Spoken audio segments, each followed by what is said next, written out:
Hey all, it's Tom. I did a short yesterday. I was talking about a Grail knife. Whoops, I left you in the dark. So I was talking about a knife I got. It was a Grail knife. Now you all know I love my trappers and my hunter patterns, folding knives, slip joints. Now I love all knives, but some of the tactical ones and the new ones coming out just I like them. I love them, but they're just not my cup of tea to carry. So um, I got a bunch. I got a Remington R12. I've got a buck trapper. I've got a Frontier by Western. I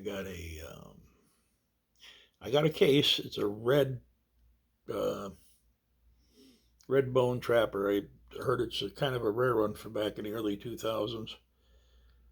I have a bunch of them. Marble. I got a couple of them. The Grail knife that I've been after for years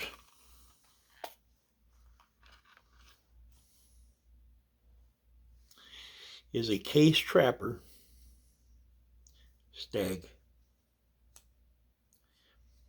Now here's the stupid part. For what I spent on a bunch of budget knives that I really don't have anymore, I could have bought myself a case trapper. So this time around, I said, I'm doing it. And there she is. Look at that. Ain't that gorgeous? Now, this is my type of knife. Fully functional for hunting, fishing, and around town. Most cops ain't going to bust you for carrying something like this because the blades are under 4 inches. And it's considered a pocket hunting knife type thing. It's not a tactical stuff like that. So, but look at that. Isn't that gorgeous?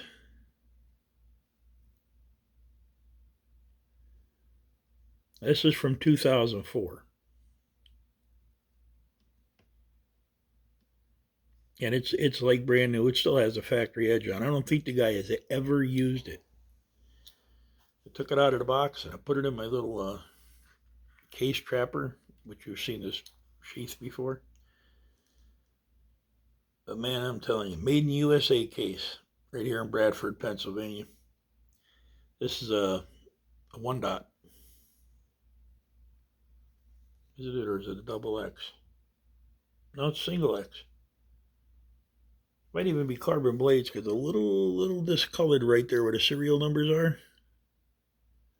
There's a little discolored there, so it might even have carbon blades.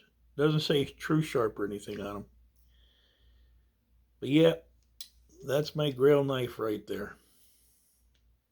Like I said, I do have one, and I've had one for years, but it's in a red bone. It just some knives just look gaudy, you know what I mean? And that red bone just didn't fit the bill. That one does. The other Grail knives, I'm going to get them because at this point in time, I'm just going to get my Grail knives. Is a Puma. I seen an Well, American Hunter makes a copy of a Puma. It's like $17. Puma Bowie, the Stag handles. Nice looking knife. Don't know what kind of quality it is, but it's a nice looking knife.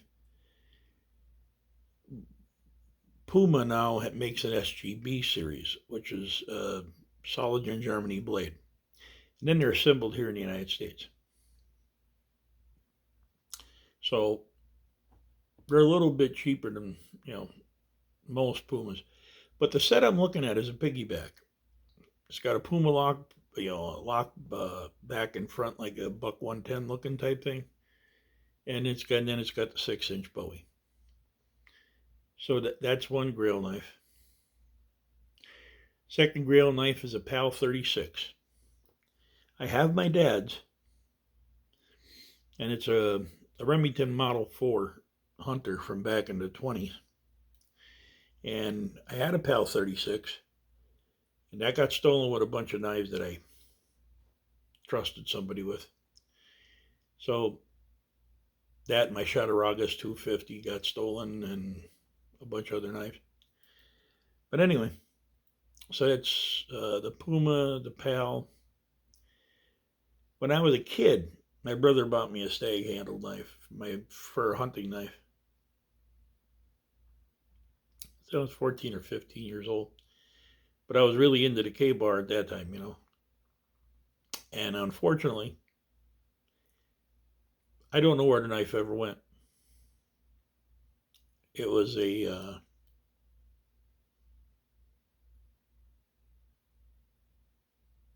All-American or something like that. It had a 4 or 5 inch blade on it, Stag handles. It was gorgeous.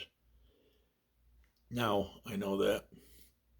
That's another little Grail knife. And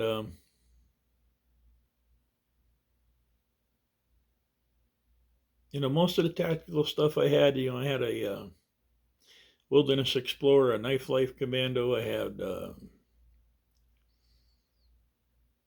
God, what is the name of that knife?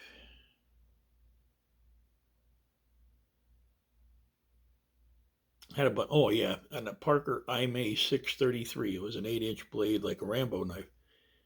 And but that thing pounded everything. If you ever get a chance to buy one, they are hollow handled. But that, I beat that thing through everything.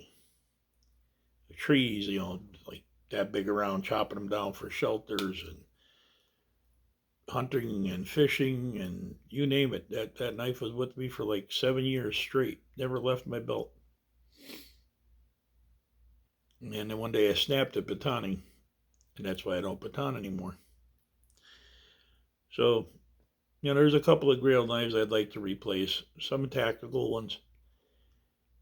Some of them I'll never see again. Like I had a Parrish when I was in the service. It's a hollow handled, custom made knife. You don't even see them.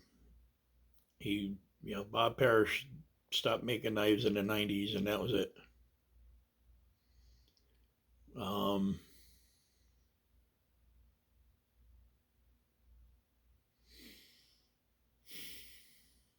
There was another one that slips my mind.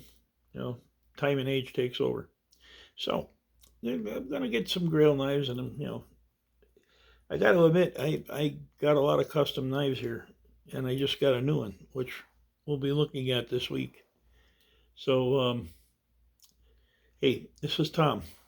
I want to thank you for your time and your patience. And Tom's Grail knife. Everybody's like, I want to see what that is. Well, there it is. It's nothing elaborate. It's just a Stag handled case. Something I wanted forever. So, I want to thank you for your time and your patience. Hit the like button. Don't forget to share it out. And don't forget to subscribe. It's free. There ain't much free things in this world.